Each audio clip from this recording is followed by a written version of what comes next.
Vous cherchez un bien rentable? Découvrez l'offre Sniper de Le Bien Rentable.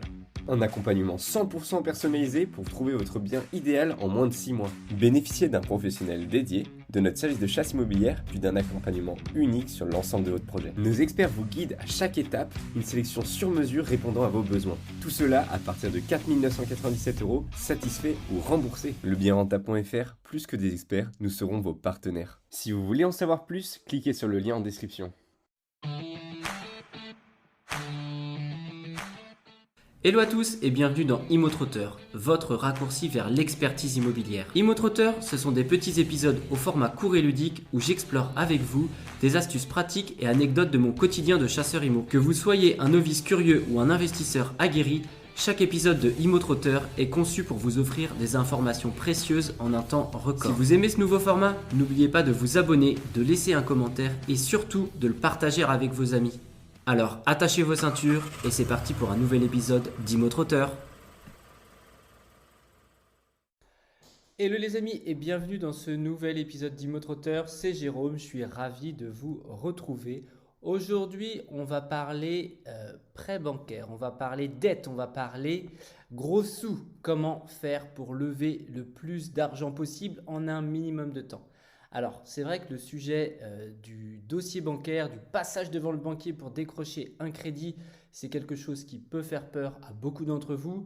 Moi-même, ce n'est pas l'étape que je préfère, je dois dire. Et jusqu'à présent, je ne me suis jamais heurté à des banquiers qui m'ont mis des stops. Donc peut-être que j'ai bien fait les choses par le passé, mais néanmoins, voilà, si on veut concrétiser son projet d'investissement, il nous faut le fameux oui du banquier. Et justement, aujourd'hui, on va voir ensemble comment faire, quels sont les les bons tips pour pouvoir avoir ce fameux yes de monsieur ou madame la banquière. Alors la première chose à faire avant même de s'attaquer à votre dossier de présentation en tant que tel, ça va être bien sûr de bien savoir gérer votre argent et de bien soigner ses comptes. C'est quelque chose de primordial quand on est investisseur ou quand on veut le devenir. On doit prouver à la banque que l'on sait maîtriser son argent et qu'on agit en bon père de famille. Donc les découverts, c'est niette. Vraiment pendant les 3 derniers mois à minima, évitez vraiment d'être à découvert, sinon ça envoie clairement des mauvais signaux. De la même façon, tout ce qui est jeu en ligne, paris en ligne, paris sportif, tous les abonnements, etc. que vous pouvez avoir qui sont des charges négatives qui envoient des mauvais signaux auprès du banquier, et ben à la limite, vous ouvrez un deuxième compte, un compte en ligne, Hello Bank, Boursorama, j'en sais rien, peu importe, et vous allez effectuer ces achats plaisir sur ce compte-là. Donc voilà, vous avez le droit d'avoir des plaisirs, vous avez le droit d'avoir des vices, mais néanmoins, il faut les cacher. De la même façon, si vous avez aujourd'hui des crédits à la consommation, si vous êtes habitué à vivre à crédit, mais pour des crédits de merde, je vous invite fortement à faire le tri là-dedans, si possible, les rembourser, même si ça vient un peu taper dans votre épargne. Clairement, c'est le genre de crédits qui sont pas très, alors qui sont super aux yeux de la banque, hein, parce que eux, si vous faites appel à eux pour des crédits conso, ils gagnent de l'argent, mais néanmoins, quand vous vous placez dans la peau d'un investisseur, c'est le genre de truc qui va venir renier clairement votre salaire, votre capacité d'emprunt, etc. Donc, faites le tri là-dedans, virez-moi tout ça s'il vous plaît. De la même façon, avant d'aller solliciter le banquier, l'idéal c'est bien sûr de montrer que l'on a des revenus qui vont être réguliers. Alors forcément, ce que va favoriser le banquier, ça va bien sûr être le fameux Graal, le CDI. Mais néanmoins, en fonction de vos cas de figure, je prends l'exemple de mon frère qui a des CDD renouvelables, mais au niveau de l'État, voilà, c'est des choses également qui peuvent être envisagées à partir du moment où on justifie d'une certaine ancienneté. Mais d'une manière générale, favoriser voilà, des revenus stables, pareil si vous êtes à votre compte, justifier à minima de 2 ans, je pense, de bilan, c'est ce qui vous sera demandé pour pouvoir être éligible. Si vous êtes amené à changer de boulot, là en ce moment je prends l'exemple, j'ai un client qui veut faire un projet IMO et il sait que dans 3 mois, il va changer de boulot. Bon, bah alors l'idéal, si vous êtes entre guillemets pressé et si vous voulez avancer, c'est bien sûr de signer son compromis avant le changement de travail, tout simplement pour pouvoir justifier des 3 derniers bulletins de salaire. Les banques, pareil, vont demander à ne plus être en période d'essai. Donc voilà, si vous êtes sur une transition professionnelle, soit vous actez votre projet avant le changement de travail, soit vous allez devoir attendre 3 mois après ce fameux changement de job. Donc voilà un petit peu ça, c'est on va dire les grandes règles avant même d'aller voir le banquier. C'est ce qu'il faut garder en tête pour pouvoir justement être crédible aux yeux de la banque. Donc maintenant que vous savez faire comment faire pour optimiser son profil emprunteur, on va maintenant parler de la préparation du dossier.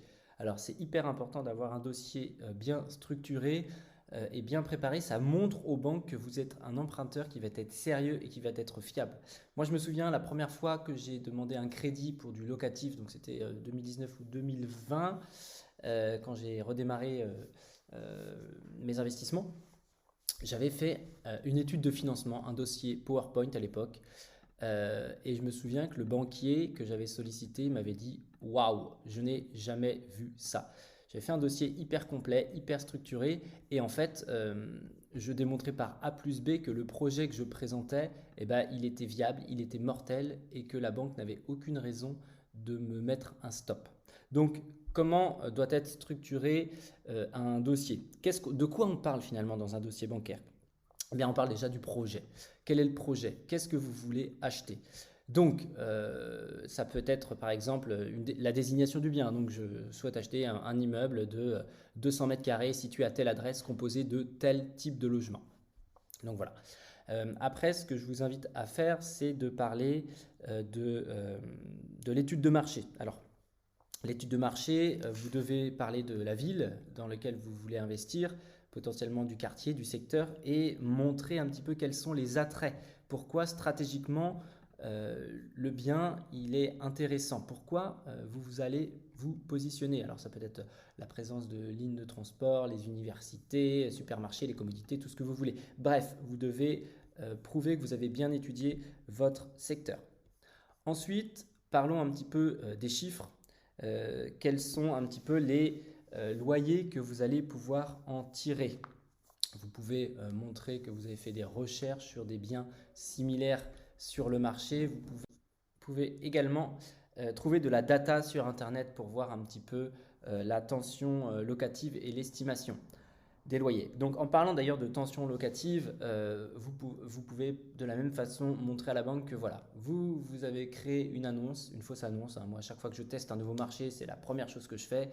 Donc la fausse annonce, ça va vous permettre de vérifier si oui ou non il y a de la demande sur votre typologie de bien avec les prestations que vous allez viser. Donc ça, c'est infaillible comme technique. Donc montrez, en fait, faites un screen de cette fausse annonce que vous avez créée. Voilà, monsieur le banquier, regardez, j'ai mis une annonce tel jour, 48 heures après, j'ai X demandes, ça vient vérifier les informations que j'ai retrouvées sur Internet, il y a une réelle demande de logement dans ce coin-là. Ensuite, parlez des chiffres de votre opération. Le bien, alors souvent le banquier ou le courtier à qui vous aurez affaire va s'appuyer sur le compromis de vente que vous avez signé, parce que n'allez pas voir pareil un banquier sur un projet avant d'avoir signé un compromis. C'est bien d'avoir une estimation de sa capacité d'emprunt avant de démarrer ses visites. Ça permet de mieux cibler et d'aller plus vite. N'allez pas faire des recherches sur un immeuble à 500 000 balles alors que vous avez des salaires qui vous permettent d'emprunter un truc à 200 000. Vous allez perdre votre temps. Mais néanmoins, présentez les chiffres les plus importants. Aujourd'hui, je souhaite acquérir un bien qui vaut tant. Je vais faire tant de travaux. Les frais de notaire, c'est tant, etc., etc. Le mobilier, potentiellement, le banquier a peu de chances de financer le mobilier, mais les frais de chasseur IMO, si vous faites appel à quelqu'un comme moi, vous allez forcément payer une prestation d'accompagnement. Donc, vous venez mettre tous les différents chiffres de votre opération pour que le banquier ait une vision globale du montant de l'emprunt que vous souhaitez obtenir. Et puis, suite à cela, vous pouvez bien sûr présenter le bilan prévisionnel. Quels sont les chiffres? Il faut vraiment voir ça comme une entreprise. Si vous faites de l'investissement locatif, d'autant plus rentable, c'est primordial en fait de montrer que vous aurez une bonne gestion et que les chiffres sont optimistes. Je vous invite fortement à présenter des projets à minima, grand minima, en autofinancement. C'est vraiment le grand minimum, sachant que les banques derrière vont pondérer les loyers à 70 ou 80% par la suite. Donc, il faut clairement que votre projet soit un minimum rentable si vous avez la volonté d'enchaîner. Voilà, je mets bien ce petit disclaimer parce que on est un peu matrixé sur le fait que oui, il faut des cash flows, il faut du machin, il faut du truc. Oui, si on veut enchaîner, oui, il vous faut des projets rentables, voire ultra rentables aujourd'hui avec les taux actuels. Mais ça, c'est pour les gens qui, comme moi, ont cette volonté de ne pas arrêter en fait. Si toi, ton objectif derrière, c'est juste de faire un invest, comment dire, et de se dire, bon voilà, je sécurise un peu mon patrimoine, mais j'ai pas forcément cette envie ni cette ambition de multiplier les trucs. Bon, l'autofinancement aux yeux de la banque, ça peut être correct, et d'autant plus si vous mettez de l'apport, ce qui va permettre de diminuer un petit peu l'enveloppe que vous empruntez. Donc vous avez des nombreuses ressources sur Internet pour pouvoir justement présenter les chiffres, et vous avez également dans la barre de description la possibilité de télécharger mon kit investisseur dans lequel vous avez un tableur justement pour vous permettre de poser tous les chiffres vraiment, et ensuite de pouvoir ressortir quel va être le résultat, on va dire le résultat de trésorerie, le cash flow, quel argent vraiment va dégager le projet. Donc voilà, c'est dans la barre de description si vous voulez télécharger. Tout ça, c'est gratuit. Et enfin, l'idéal va également être de parler de fiscalité, présenter, évoquer sous quelle fiscalité vous allez faire ce projet. Ça va montrer encore une fois que vous êtes un investisseur qui est réfléchi, qui a anticipé. Donc aujourd'hui, il n'y a pas 36 solutions, tout va dépendre si c'est votre premier invest, si vous en avez déjà plusieurs, etc. Mais néanmoins, c'est bien aux yeux de la banque. Je prends par exemple l'exemple d'une SCI à l'IS. Sur le papier, c'est fiscalement transparent en tant que personne. Alors je dis bien sur le papier parce que ça dépend des banques, hein. Il y en a certaines qui vont mettre ça dans le global et de plus en plus d'ailleurs, mais néanmoins il existe des banques encore qui vont vraiment dissocier l'aspect sociétal de l'aspect personne physique, quoi. D'ailleurs, ce que je vais vous mettre pareil dans la barre de description un dossier d'aide de prêt bancaire. Aujourd'hui, c'est pas mal d'avoir une trame, d'avoir des grandes lignes et pour vous aider. Donc, je vais vous mettre ça dans la barre de description. Vous pouvez télécharger ça également. Je vais vous créer cette ressource. Il n'y a pas de souci. Elle est quasiment prête de toute façon. Donc, je vais vous faire ça pour la sortie de cet épisode. Comme ça, il n'y a plus qu'à cliquer et vous avez toutes les bonnes bases pour pouvoir faire un super dossier bancaire. Donc voilà, donc on a déjà vu l'optimisation du profil emprunteur, la préparation d'un dossier qui va être solide. Maintenant, comment on fait pour pouvoir multiplier les demandes? Alors, bien sûr, il faut faire jouer la concurrence, soumettre plusieurs demandes de prêt en même temps. Ça va vous permettre de comparer les offres et de maximiser le montant emprunté. Alors, on a dans le milieu de l'immobilier ce qu'on appelle la doublette. La doublette, c'est le fait de présenter deux projets différents à des établissements bancaires différents en même temps. Donc ça, c'est un peu des fois un peu touchy, mais il y en a certains qui le font. Moi, je crois que je l'ai fait une fois, si je dis pas de bêtises. Donc voilà, je présente un projet A à la banque X et je présente un projet B à la banque Y.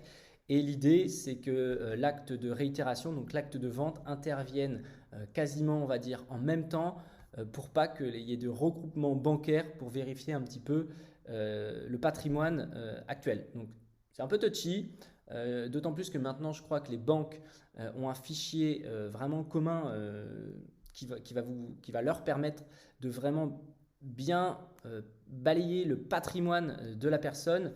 Je crois qu'en plus, maintenant, il y a le logiciel Papersimo. D'ailleurs, je pourrais peut-être vous faire un petit podcast sur Papersimo, qui est une nouvelle dinguerie. Donc, je vais vous faire un petit sujet là-dessus. Ça me donne une idée.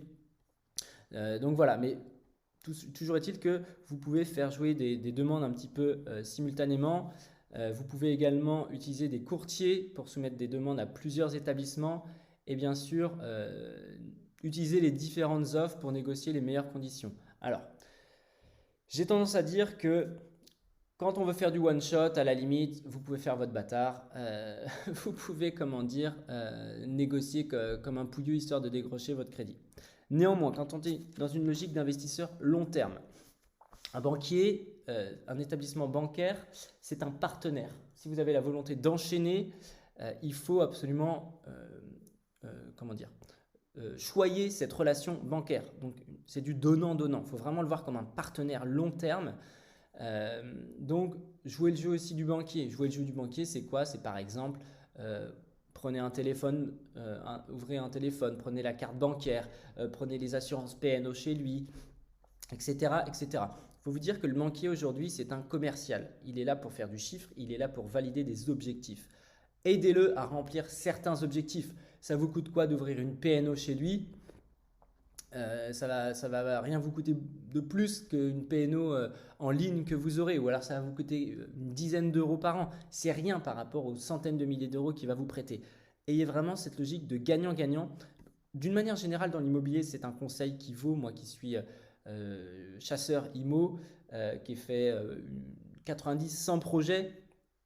C'est quelque chose que j'ai observé avec les agents immobiliers, c'est pareil, avec les diagnostiqueurs, c'est pareil, avec les notaires, c'est pareil. Voilà, on est dans une relation de gagnant-gagnant. L'immobilier, c'est vraiment une histoire d'homme, une histoire de réseau. Donc, il faut vraiment prendre soin de ce réseau-là et jouer le jeu parfois des conditions qu'on vous demande. Et enfin, la dernière partie que je ne m'étais même pas notée, mais ça me vient en tête, c'est comment faire quand on est bloqué. Alors, quand on est bloqué, quand on a dépassé son taux d'endettement, ce qui peut arriver plus ou moins vite en fonction des revenus, tout simplement, et puis potentiellement des taux, contexte de taux, c'est de s'associer. C'est de trouver quelqu'un pour justement aller plus vite, quelqu'un qui va avoir la même vision que vous, quelqu'un qui va avoir les mêmes objectifs, quelqu'un que vous connaissez. Alors, l'association, c'est quelque chose qui est pas évident. Moi, j'ai différentes structures avec différents associés. Il faut bien choisir son partenaire parce que c'est un mariage, une association, une SCI. Si vous vous associez en immobilier, vous ferez probablement une SCI. Donc, une SCI, vous vous engagez quand même, vous signez la plupart du temps sur 20 ans. Donc, il faut avoir une vision quand même moyen-long terme. Donc, soyez sûr de poser les conditions à l'entrée. Ne vous associez pas avec n'importe qui. Soyez au clair par rapport à ses objectifs, à son implication dans le projet. C'est quelque chose d'important, le côté implication. Et croyez-moi, je sais de quoi je parle. Donc voilà, ça peut être également une solution pour pouvoir continuer, trouver quelqu'un de complémentaire. Vous pouvez être la partie terrain, la partie opérationnelle. Moi, c'est mon cas. Moi, aujourd'hui, je suis opérationnel, je suis dans le terrain. Et je sais que si je veux racheter là prochainement, étant donné que je me suis mis à mon compte depuis 1 an, je vais devoir encore attendre un peu pour justifier des bilans, je vais devoir m'associer à une personne qui, elle, va être complémentaire, qui va amener aux yeux de la banque une sécurité financière qu'à l'instant T, je ne peux pas présenter à la banque. Donc ça, c'est quelque chose également qui peut être très intéressant, la partie, association, à condition de bien choisir son partenaire. Donc voilà les amis, j'espère que ce podcast vous aura intéressé, j'espère que ça vous aura donné des pistes. Si c'est le cas, encore une fois, un petit pouce, même un petit pouce, ça c'est les restes de YouTube de l'époque, une note 5 étoiles sur Spotify, Apple Podcast, un petit commentaire, ça fait toujours plaisir. Et voilà, n'hésitez pas à aller checker dans la barre de description les différentes ressources disponibles afin de vous aider à avancer.